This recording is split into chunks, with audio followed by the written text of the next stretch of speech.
call this meeting to order.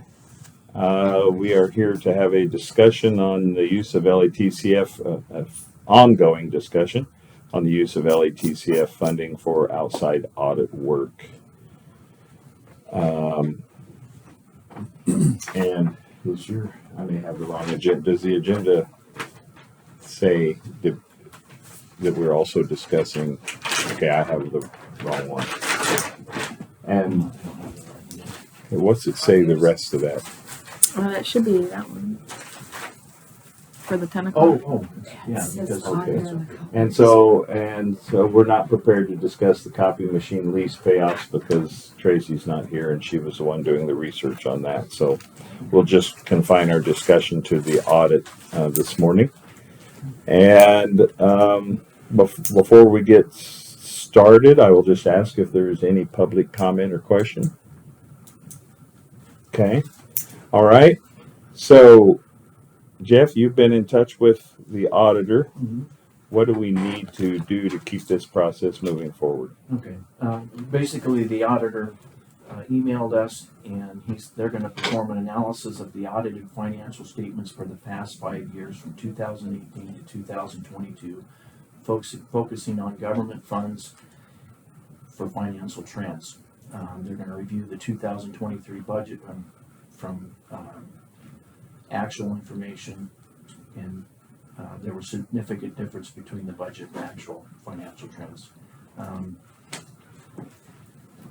They're here to, based on the above, try to determine the cause of the deterioration of financial resources, which required the sale of property, increased property taxes, and carry forward cash balances that we had to do to make this budget work.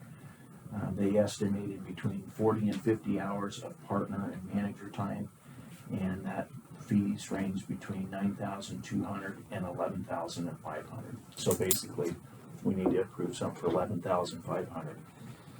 They did. If we request them to travel here and be in person, there would be additional expenses for flight, transportation, hotels, and an additional 8 to 12 hours at $230 per hour. But looking at it, these are financial transactions that are report and time basis. I don't see why that would be a big extra burden. I think they could do it remotely.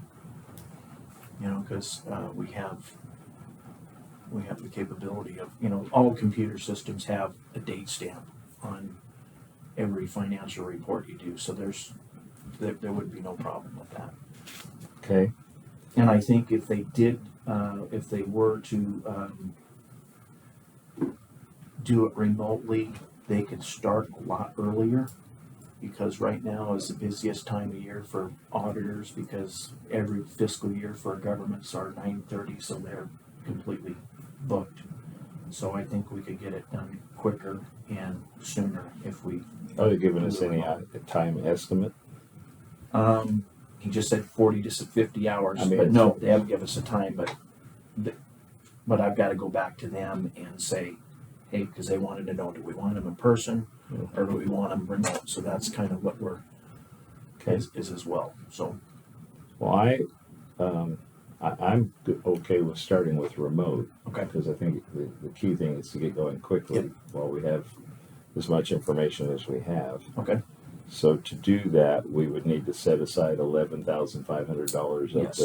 and we had originally set aside $5. Yes. Okay. So we'd need another $6,500. Yep. Okay.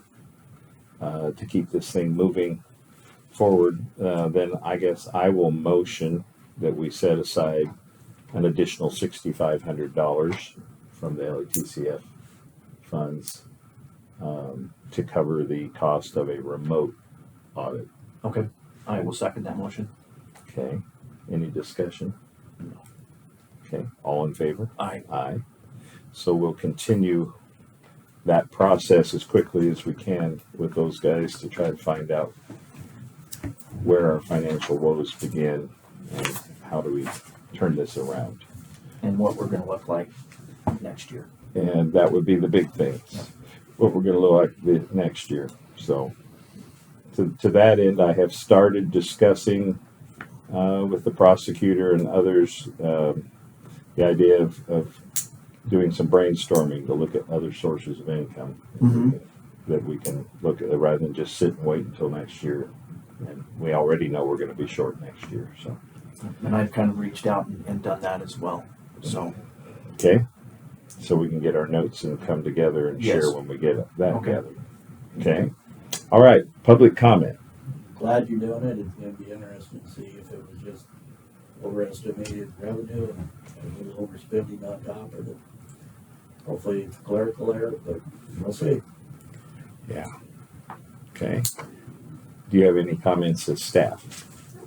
Okay. Do you have any questions or comments? Couple questions. So, who is handling the audit? Do we have a? it's Ides and Bailey. They are out of Boise. They also have a Spokane office. What was the? It's EIDE and Bailey, BAILLY, LLP.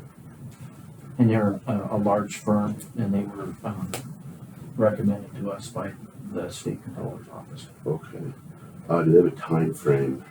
This is what I'm getting back to. Okay. Is, because the time frame would have been probably later if they would have had to come here because of the travel. But I think schedule, so we've indicated that the clerk might be leaving her position. And It'll be before and that. So the goal is, while we still have all the staff in place to get this done. And that was my next question. With the audit, does the auditor have the ability to, like, as part of this, they can get on the phone and call and interview anyone associated with it? They have that ability? Yes. Okay. Yeah. Cool. This is a fact-finding mission. We have to figure out how the error occurred so we can start to turn it around. This is going to take it. It's like a big ship. It's going to take a little while to turn. So, Cool. Any other questions or comments from this? Okay. All right. And you've got duly noted on your end. So we're good to go there. Yep. 10 minutes with it, and we'll find out what number I need to assign to it. It's not as exciting as internet options, but it needs to be done. This one's easier. Yeah. Well, I continue to hear from constituents that they would like to know the answer, and this seems to be the only fair way to get to an answer, so that it's nobody's opinion, but it's an actual fact on what happened. So, all right. Well, with that, we are adjourned.